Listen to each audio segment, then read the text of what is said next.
Hello guys, nice to meet you again. Wishing you all the best. Yo nagaan kola jirtan hundumaatti sinaa dhaqqabu akkam jirta, and then I have come with another video which is the workout on the ESSLCE of 2024, that is 2016 Ethiopian calendar. Amma mo ormaata biyyoolessaa kutaa 12ffaa kan bara 2016 kalakkoofsa Itoophiyaati, kalakkoofsa Awurooppaa 2024 qabadhee and this section focuses on the language focus, and then as you may see the booklet code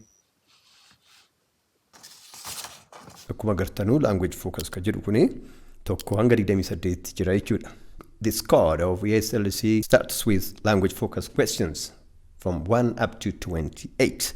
So first of all, we have to be able to understand the directions. As you may know, the directions or the instructions are about choosing the best answer. Ajaja sirriitti hordofuudhaan deebiin sirriin isaa kam akka ta'e qabattanii qubee sirrii isa ta'e jala dhaxxanii gurraachessitu jechuudha. Kanan dagatiina. Let me read the questions. Number 1, which one of the following sentences is grammatically accurate? Grammatically accurate. Takka kan dogoggoran qabne isa kami jechuudha. Accurate. So here, A, malaria is one of the diseases that kill the highest number of people. Okay, let's see. B, neither the teacher nor the students is good at English. C, either the boy or the girls living next door speak French. D, everyone in the school complain about the Okay, you may see akkuma gartanuuga akkana keessaati kan garaan ungeenye jira dubbisuudhaaf illee grammariin isaa kan sinittiin tolle asuma waan hun beeksu jira waan ta'eetiif.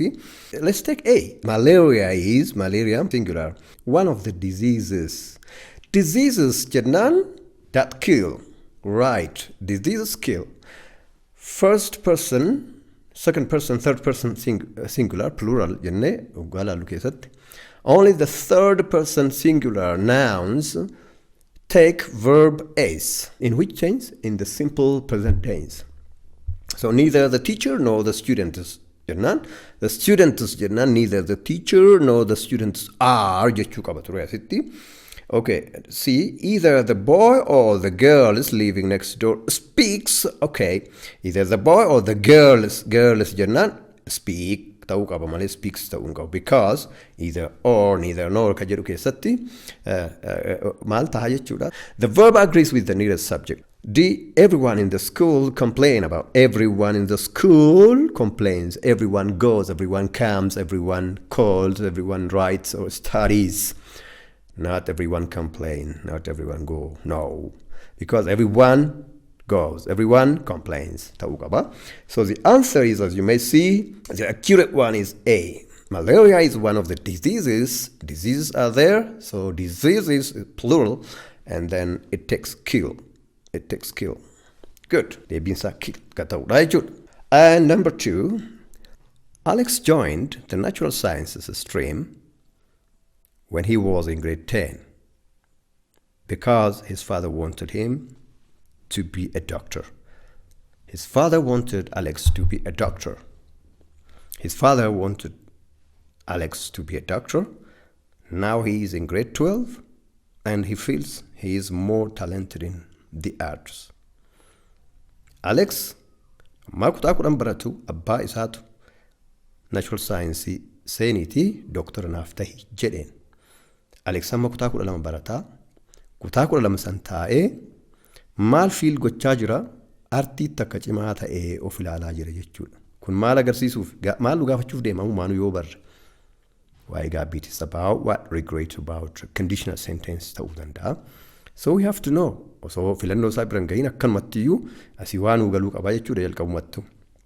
So waa lamas keessatti. 1, I wish jennaan past. Simple past ta'uu qaba. I wish I had joined the natural sciences stream. I wish I had joined the natural sciences stream. I wish ammaga abba isaatu itti hime. I wish jennaan simple past dhufuu qaba. Okay, I had joined. Okay, had joined. This is not simple past, it's past perfect. I wish I joined. Okay, I wish I joined. Okay, joined. Okay, kuni simple past. Good. Let's see. I wish I never listened. Never listened. Yeroo jennu Simple past. That is a negative sentence. And the other is, I wish I had joined the social sciences stream. No. So, as keessatti wanni hin taane, I had joined A silattuun ta'u, B, let's see, C, let's see, D silattuu ta'uu hin danda'u. B and C are what? Amma kana keessa cabsachuu qabna jechuudha. Lamaan kana keessa. I wish I joined. Simple past ta'uu qaba. I wish I joined. I wish I went. I wish I ate. I wish jennaan gaabbii agarsiisuudhaaf yoo ta'e simple past. I wish plus verb to kan nuyi fayyadamnu jechuudha. As keessatti negative ta'uu danda'a, positive ta'uu danda'a. Look, B is positive, more of positive. C is negative. As keessatti gaabbiin guddaan jiru maadha? Gaabbiin guddaan Alex ofii isaati seena osoo hin taane abbaa isaati kan akka seeni jedheeni. I wish I joined the social science stream. Osoo social science seeneera ta'e jechuu moo Alex kuni osoon gorsa abbaa kiyyaa hin dhageenye silaa kamtu cirra caalmaa agarsiisa? Osoon gorsa abbaa kiyyaa hin dhageenye ta'e waan jedhu. I wish I never listened to my father's advice kan jedhutu caala jechuudha. So the answer is C. Question number 3. This year, money blank for the construction of a wider and greener football pitch. The school management has decided to improve the sports field in our school. This year, money blank for the construction of a wider and greener football pitch. So, filannoo masaa kana keessa yeroo laallu has raised, is raising, okay, will be raising. Okay, this is about a question of what? Tense. Asuma yuggaa laallu. Filannoowwan kana waggaa irra bunnee laallu waa'ee tensiiti. Good. Tensi eega tahee waa'ee tensiitti deebiname. This year, money blank for the construction of a wider and greener football pitch. The school management has decided, this is a present perfect tense, to improve the sports field in our school. So, waa murteessu waa fooyyessuudhaaf akkasaan murteessan has decided the school management ta'ee jira. Kanaafuu maaltu ta'uuf deema jechuudha? Something. So from this point of view, money has raised in gen, money has raised in gen because has been raised to jenne illee ta'uu danda'a. Because this has to be passive voice. Passive voice miti garuu maallaqni hin baafamaa, maallaqni walitti funaanamaa yoo jenna ta'e jechuudha. B is raising, money is raising. No. Offiisa du'eera ta'uu danda'a jechuudha. Okay, C. Money will be raising. No, will be raising. Okay, no, this is a future continuous action, not impassive. As keessatti maal ta'uu qaba? Passive voice. Money is being raised. Kan jedhutu money is being raised. Kan jedhutu walitti qabamaa jira kan jedhu. Is being raised. It is a continuous action. Is being raised, it is a continuous action, and again is a passive voice because money is not doer. Maallaqni baasii godhame, maallaqni barana walitti funaaname. Money is being raised. Yoo jenne funaanamaa jira. Maallaqni barana walitti funaanamaa jira ka jedhu. Funaanamaa jira, funaaname, ni funaanama yoo jenna ta'e passive voice agarsiisu keenya jechuudha. So you can go to my other video under passive and active voices, more or less, kan indura hojjedhe jira. Video san dhaqxanii check gochuu dandeessu. Question number 4. Many people think that students fail the exam because it is blank for them to pass. But I believe it is because most students do not work blank. Okay, kana ilaalu qabna akkaataa isaa. So, many people think that students fail the exam because it is what? Malif, blank for them to pass. Too difficult for them to pass. Okay, too difficult. That's too difficult. Possible. Too difficult. In dandama. In idra, too difficult. Kajiru kaba. Kalamatao. But I believe it is because most students do not work hardly. Jenna. Do not work hardly in jen. Because do not work hard. Hardly and hard are different in meaning. Hardly yo jenne. Negative waan ta'e tokko rarely waan jedhu fa'aa wajjin adeema malee hardly garaagari. Hard is what? Cimuu qormaataati. Hardly yoo jenne garuu hiikkaan isaa irraa fagaata. Hardly and hard are basically there are two different meanings. Tokko miti wal fakkaatan. So enough hard hin ta'u kunis enough hin jedhu. Because most students do not work hard enough. do not work hard enough. Do not work hard yoo jenne do not work hard or do not work hard enough. I'm strong enough to beat you yoo jenne strong enough. I'm strong enough. Okay, that's what. Strong enough. That is tall enough. I'm tall enough to touch the ceiling. Strong enough. Tall enough. Jechuu dandeenya. So, too difficult. Dunyasa duraarratti nu tahira. Hard work hard enough. Yoo jennu. So, difficult enough hin jennu. Too hard hin jedhamu. So, the answer is C. Let's proceed to question 5. My parents have lived in a rented house for a long time, but they are now having their own house constructed. The construction blank in 6 months' time. Okay, the construction in 6 months' time. Waan gara fuulduraa dhufuute haasawa jechuudha. Construction kun maal ta'a jechuudha. And construction and the completion of construction, the completion of the house construction. Okay. And then the construction is being completed. Is being completed. Let's see anyhow as a question. Will complete in general to will be completed. It has to be a passive voice. Construction, jennan, it must not be an active voice. Now passive ta'usani ilalla dura. Passive is being completed. Passive ilallame. Will complete in ta'u. Has been completed. Passive will have been completed. Okay. The construction will complete again jenne. The construction is being completed in 6 months' time. The construction has been completed. No, will have been completed. The construction is being completed in 6 months' time. Will have been completed. God willing, the construction baatii kanatu diit ta'uu danda'a. Maaliif baatii ja'an dhufu kana Waaqni yoo jedhe itti seennee jirra yoona kana jechuu barbaade. After some 6 months, maal ta'a will have been completed xumuramee jira ta'a yoona. Also ijaaramaa jira ta'e suppose it is about construction. It is being constructed. It is being constructed jechuudha dandeenya. It's being completed jechuudha. It will have been completed. That is a future perfect tense. It's a future perfect tense. So will have been completed. This issue is a future perfect passive tense, which is appropriate for an action that will be finished by a specific future time. Specific future time keessa yoona kana baatii ja'an kanatti galle keessa jirra ta'a. Ni xumuramee yoona kana xumurameeti yoona kanatti jiraanna ta'a jechuu barbaade.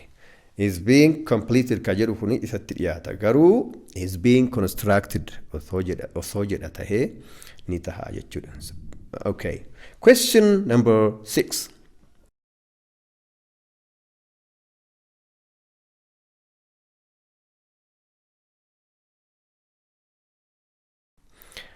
The president who led the organization for the last 15 years is likely to be re-elected. Blank, there has been a sharp decline in profits.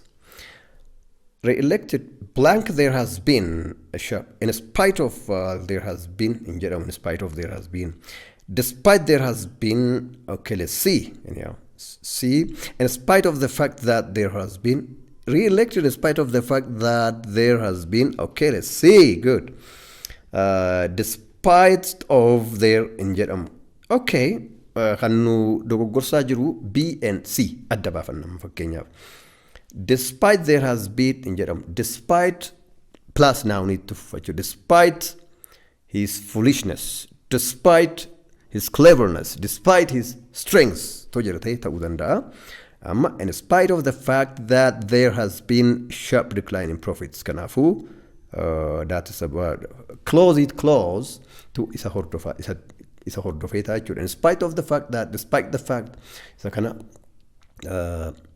video kana jala isinii kaahaa dhaqaatii achirraatii download godhaa buufadha. Despite the fact that, in spite of, although, though, even though warra kana jedhanii warra kana jedhaman. Though, although, though, even though, in spite of, despite the fact that maaltu ittaansee gala kan jedhu dhaqaatii cheek godhadhaa. Isa kanaan adda baafadhu. Anyhow, in spite of the fact that there has been a sharp decline in profits. Jenna jechuudha. Kana turre namatti miidhaga. Question number 7. All of us in my family are teachers. We are all employed by the government. Blank of us has his or her own private company. Each of us, all of us, none of us, every one of us. Okay, let's see. Every one of us from the family, we are what? Teachers. We are all employed by the government. Blank, her own private company. Private company kan qabu ni jira moo hin jiru jechuu barbaade as keessatti. Private company kan qabu hin jiru as keessatti jechuu barbaade. Kanaafu negative taasisuuf deemna jechuudha. Of his or her own company. Each kan jedhu hin ta'u, all kan jedhu hin ta'u, all of us has hin jedhamu. Because negative none of us kan jedhutu negative hin qabu namuu jechuu barbaade waan ta'eetiif. So akkanatti cabsanna jechuudha. And then each, everyone, each, all. Isaan kun quantifiers warra jedhamanii subject verb agreement isaanii fudhatanii dhaqnee bakka biraatii check godhannee subject verb agreement subjectiin sun maal wajjin deema verbiin sun singularii moo pluralii ta'a ka jedhu kana dhaqnee checkii godhachuu qabna jechuudha. Okay, so far so good. Let's go to question 8. Having worked for 8 consecutive hours, he blank exhausted. Having worked for 8 consecutive hours, he blank exhausted. Sa'aatii meeqaaf hojjete? Sa'aatii 8 fi hojjechuurraa walitti aansee hojjechuurraa kan ka'e ni dadhabe jechuu barbaade. He blank exhausted. He became exhausted. He shifted exhausted. He came exhausted. He declared. So that's clear. He became exhausted. Isaan kan sirrii miti jechuu grammatically correct kan ta'an. So the answer is A, as you may see. He became exhausted. In that jechuu. Question number 9. When you bought me the alarm clock for my last birthday, you were actually trying to tell me that I was wasting too much time sleeping. Blank. Yeah. Blank. Okay. Weren't I? Weren't you? Wasn't I? Didn't you? Okay, that's about tag question. You have to be aware of question tags or tag question forms. Tag question keessatti yoo yaadattu tahee gaaffii subjectii sana ilaallata abbaa gaafate sanatu abbaa dubbate sanatu ufuma saayii waa jedha jechuudha. So if the statement is negative and the question can be what? A positive one. The positive one. If the statement is positive, the tag question or the short question becomes what? Negative. Ta'a jechuudha mammoo. So akkaataa kana ilaallee haalaallu jechuudha. Dhugaa kan naabitte sana akkasitti na laaluu kee ture jechuu barbaade. Akkamiin? Weren't I? Weren't you? So wasn't I? And eenyu faan ta'uu qaba eenyudha actually trying to tell me that I was I ilaallachuu qaba moo you ta'uu qaba. It has to be you. Akkasii mitiire akkas jaaduu kee turteetii mitiire akkatti yaaddee mitiire jechuu barbaade waan ta'eef ati ka jedhu malee anittiin ka jedhutti hin deemu. So weren't you? Yes. So you were trying to tell me that I was. You were actually trying to tell me that I was trying to too much time sleeping. Weren't you? Negative ta'uu qaba wanti kuni. You were actually to tell me. Sentencing kun maadha? You were actually to telling me gaafa jedhu positive, and then we have to expect the negative tag question, and then the subject has to go with you. So weren't you ka jedhu kanatu tahaa jechuudha. Weren't you? So weren't you? Mitiire akkas gochuu kee mitiire akkas jechuu kee mitiire waan jedhuuf deemna jechuudha. Good. Let's come to question number 10. You can travel to Hawassa by plane now. A large airport blank. Okay. Has been constructed. Okay. A large airport, Malta jechuudha. Airport, ijaarame jechuu barbaade jechuudha. You can travel. Amma deemu dandeessa. Travel by plane. Now you can fly by plane. So airport has constructed? No. Maaliif active voice kuni. Has constructed, had constructed, has been constructed, was being constructed in general. This is active passive voice, but inni kun waan isa darbeeti. Inni amma namichi kun hime garuu, it's about the present time. You can travel to Hawassa by plane now. This is the present time. Present time passive voice ta'uu qaba. It has been constructed. A large airport has been constructed. This is present perfect passive voice. Let's go to question 11. Helen is not a morning person. She usually blank at 9 in the morning. So it's about Helen is not morning person. She usually blank. Usually, that is word. The present simple tense. She usually gets up or get up, or will get up or is getting up. Oh, she usually gets up. That's a simple present tense to express habitual action. Oh, kana namni deebifne as keessa kamitti maal kuni waan salphaadha kuni bishaan nugu. Oh. Gaaffiin baranaa kuni bara 2016 kun akkuma arguyyuu gaaffii isa salphaadha. Isa bara 2015 sanattiyyuu ulfaata. Meetti deebi'ee haala alaamee waan isa salphuudhas keessa. Akkas jechuun baranas gaaffii salphaatu dhufa. Isiniin jechuu kiyyaa miti. Gaaffii salphaanis cimaanis dhufuu danda'a. Kallattii barbaachisu hundumaan itti qophaa'uu barbaachisa. Hayyee amalee keessan konfidensii keessan jabeessaa namni watti dhama'ee baay'ee gaariidha. Dhamaateessaa olitti immoo waaqa rabbitutti guutaa fi jechuudha. Kanaafuu hin sodaatinaa, sagantaa itti baafadhaa, barnoota barbaachisu bakka adda addaatii hordofaa, sagantaa itti baafadhaa, sagantaa keessan baatii kana guutuu akka ciminaan raawwattan namoonni illee isin deeggaruu qabu, warri keessan isin deeggaruu qabu wantoota barbaachisu irratti kana isinii dhaabnaa jabaadhaan dhaggeeffadhaa. Question number 12. Which one of the following makes complete sense? Which one of the following makes complete sense? Mee kanuma keessaati kan sensii namaa laatu kamii? A. Frightened that they would attack him. Frightened that they would attack him. Oh. Sentence ira kun miti hima ta'uu danda'u fi frightened that they would attack him. Frightened. Oh. This is incomplete. That's a phrase, not a sentence. Independent ta'uu qaba jechuudha. It has to be independent sentence. Even though it was a sunny day, then what? Even though it was a sunny day, and the what? Waa jechuu barbaade gabaabbatee hafe fannifamee rarra'ee hafee jechuudha. Elected him as president of the country. Then what? Sila rarra'ee tafe garuu asumatti xumurama se'en. Despite his weakness, he was elected. Good. This is good. Very nice. Despite his weakness, he was elected. This is one is dependent clause, and this is he was elected. It is what? An independent clause. Kanaafuu inni irkataan suni is of danda'utti irkatee dhaabbateera. So the answer, the correct answer is D. So D gives us sense when we speak. Let's go to question number 13. Last Monday, Hagos got up early in the morning. He had breakfast and then did his homework. After that, he went to school. Which one of the following is correct based on the information given above? Hagos got up early, he ate breakfast, then he did his homework, then he went to school. A. Before he did his homework, Hagos had breakfast. Okay, let's see. So read. Homework is also on Jetindura. He had. Before he did, this is simple past. And then Hagos had. Had means at the past perfect tense. And then past perfect tense is used to describe an action in the past which happened before another action. Kana keessattuu dhuguma breakfast nyaachuutu homework hojjechuu dursee jira. Okay, so read. Let's see.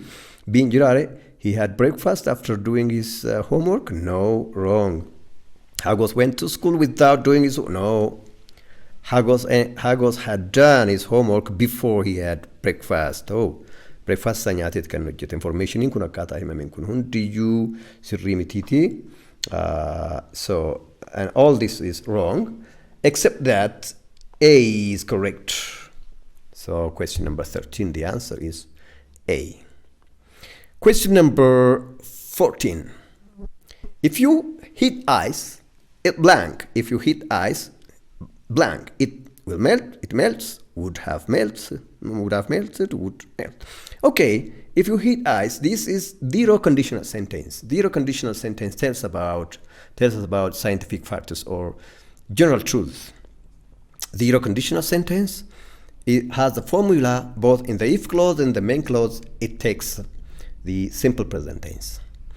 But conditional sentence type 1, which is used to tell habitual actions, the human behavior, or things which are like that, in the if clause, in the conditional sentence type 1, not in type 0, in type 1, the if clause takes the simple present tense and the main clause takes the future tense, simple future.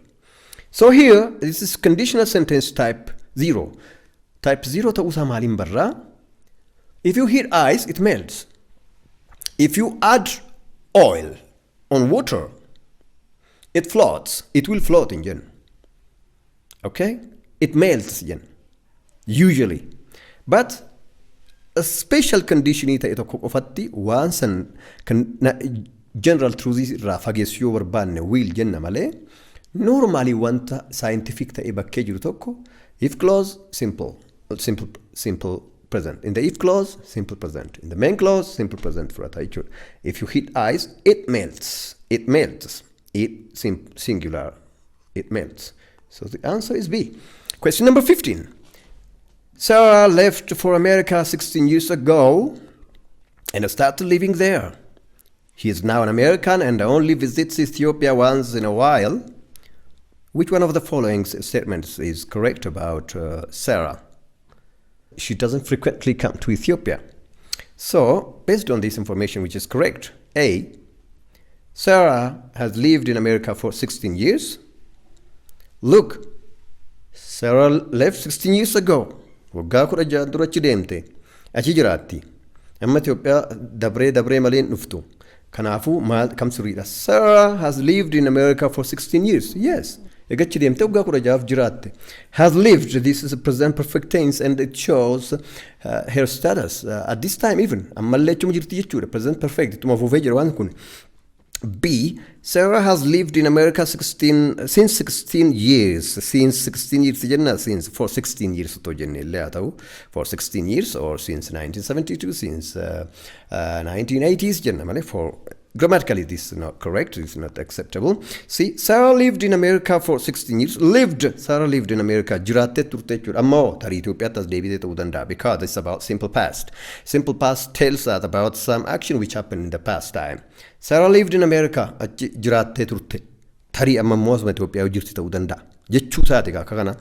Akka isheen Itoophiyaan hin jirre immoo American and only visits Ethiopia only once in a while jedhee dubbateera. Kanaafuu jireenyi ishee achira. So C cannot be an answer. D, Sarah was 16 when she left for America. She was 16. Waggaa achi deemte waggaa 16 jedhe baate waggaa 16 umrii ishee? No, umrii ishee nutti himne. Umrii ishee fakkeenyaaf nama waggaa 6 ta'uu dandeessi, nama waggaa 60 ta'uu dandeessi. We don't know. We don't know that one because it told us only about that she left for America 16 years ago. So this is what present perfect tense, and it tells about where she lives. Now, it tells us about her status. That's A. Question number 16. My brother learned 3 languages. Blank his stay in prison. During, while, for, when. During his stay. Okay, let's see. Let's check. During his stay in prison? Possible, yes. While he stay in prison? While I was reading, she was cooking. While I was studying there, he was making business. ING dha wal bira jiru yoo ta'e ING lamaan yookaan immoo tokko simple past ta'e tokko ongoing action yoo ta'e illee ta'a.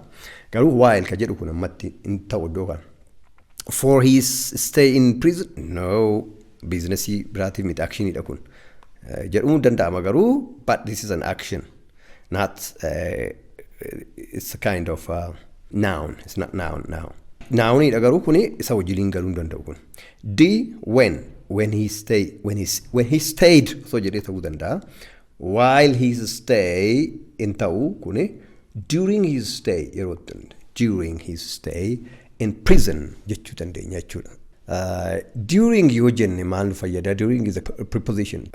Within the period of that time, within the period of that time, jechuu barbaade.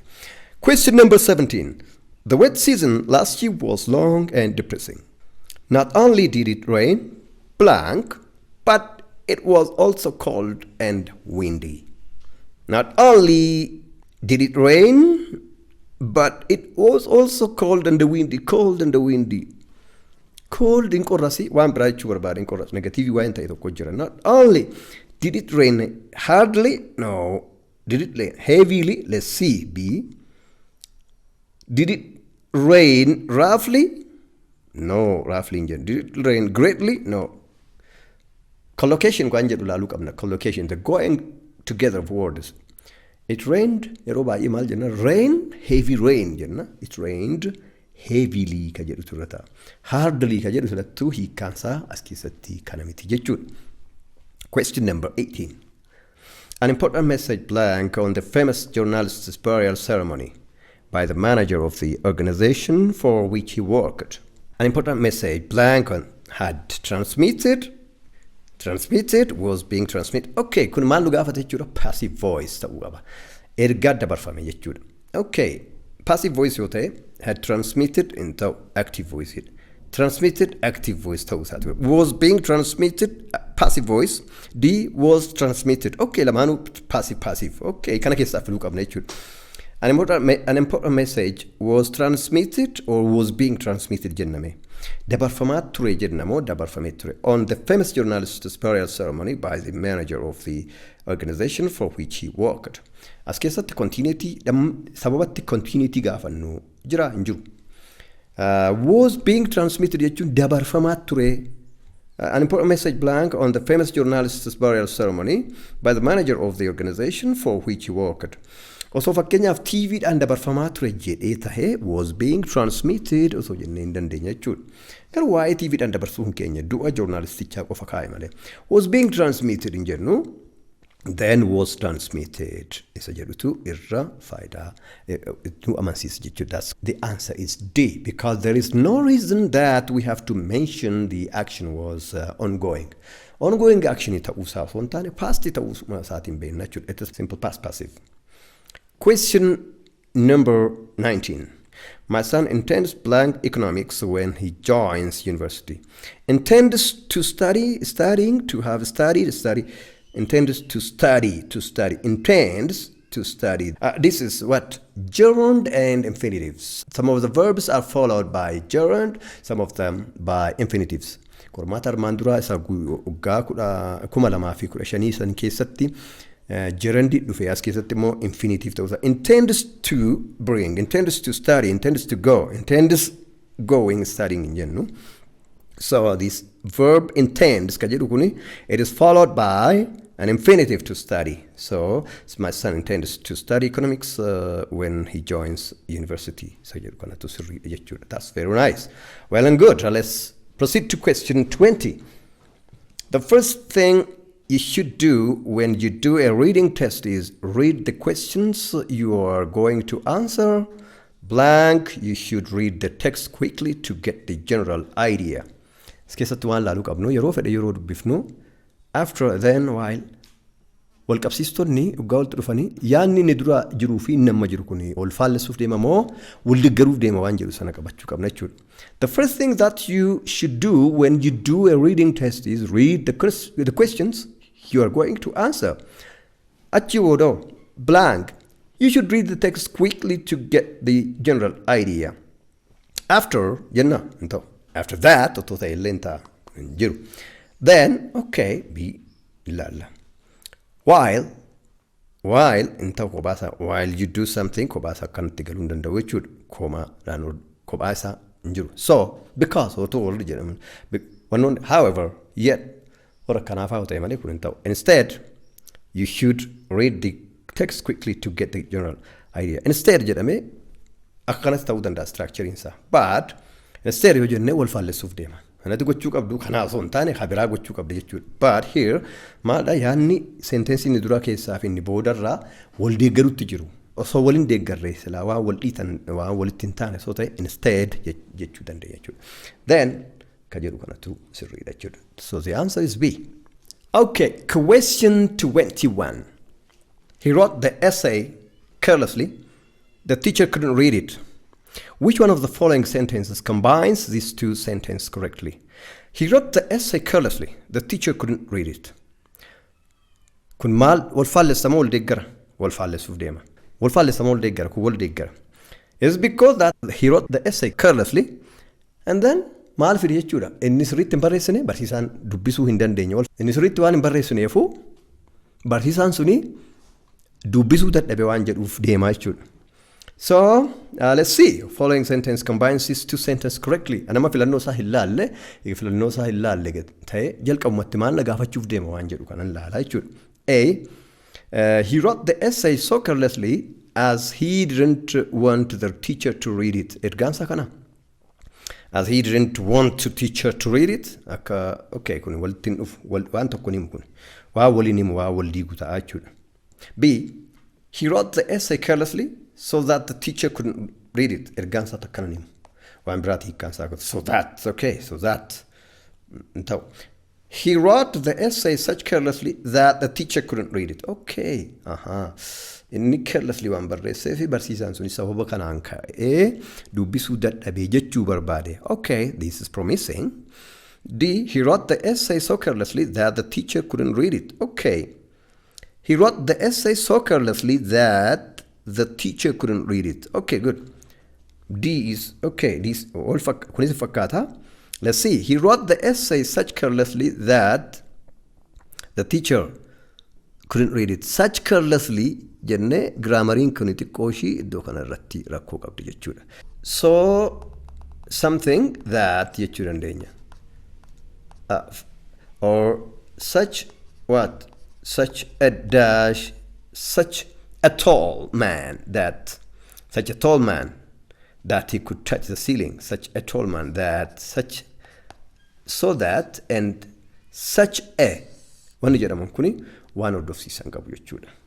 Good. And then, so C and D could be, just could just one ta'an, yada wal ta'an, C and D. But C is, well, the idea is same with that one, but grammatically it doesn't work. So the answer is D. Next question, question 22.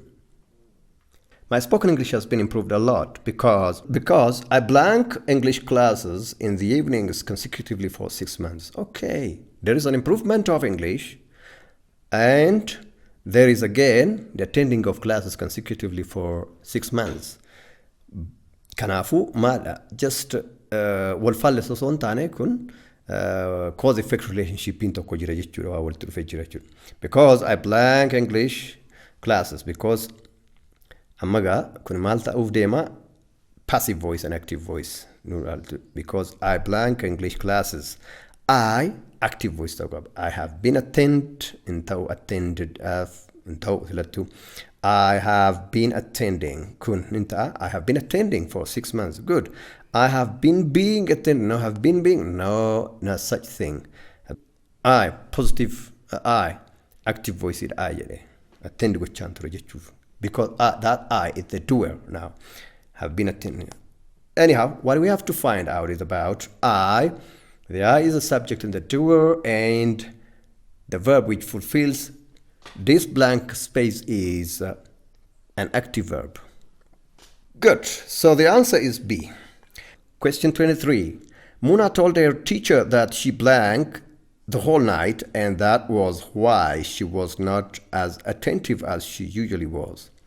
Muna malta teacher night as she was, that why she was not as attentive.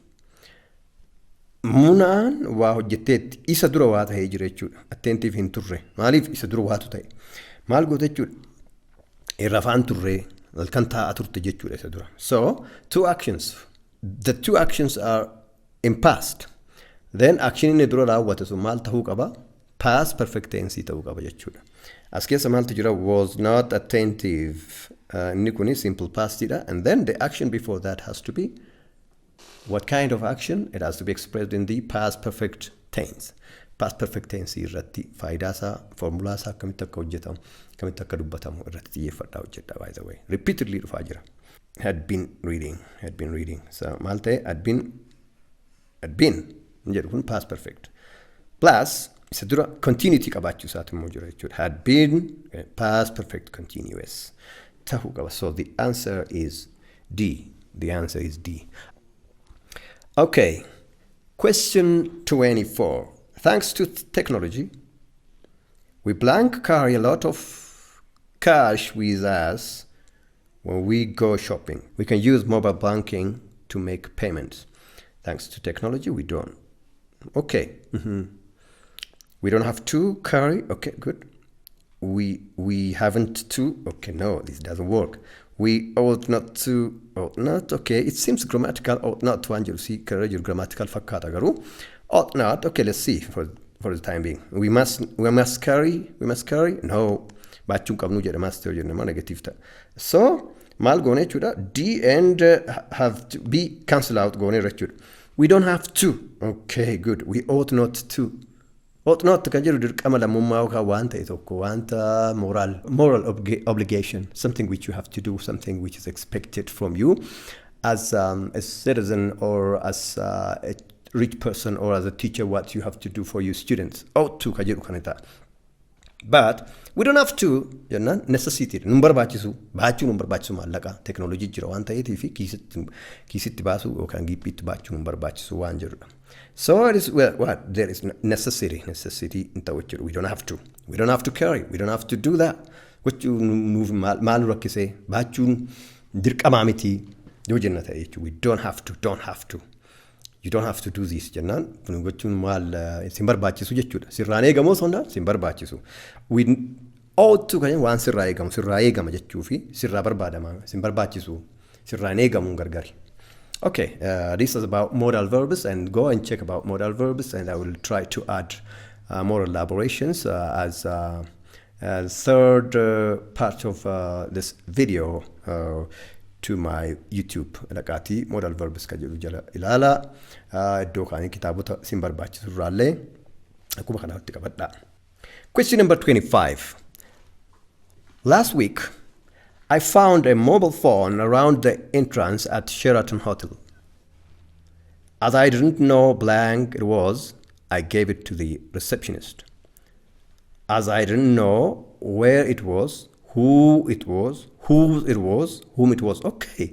As I didn't know, haneenyu kan ta'e waan hin barreeniif kan eenyu yoo jechuu barbaanne whose, whom it was in jennu whose. Yeah.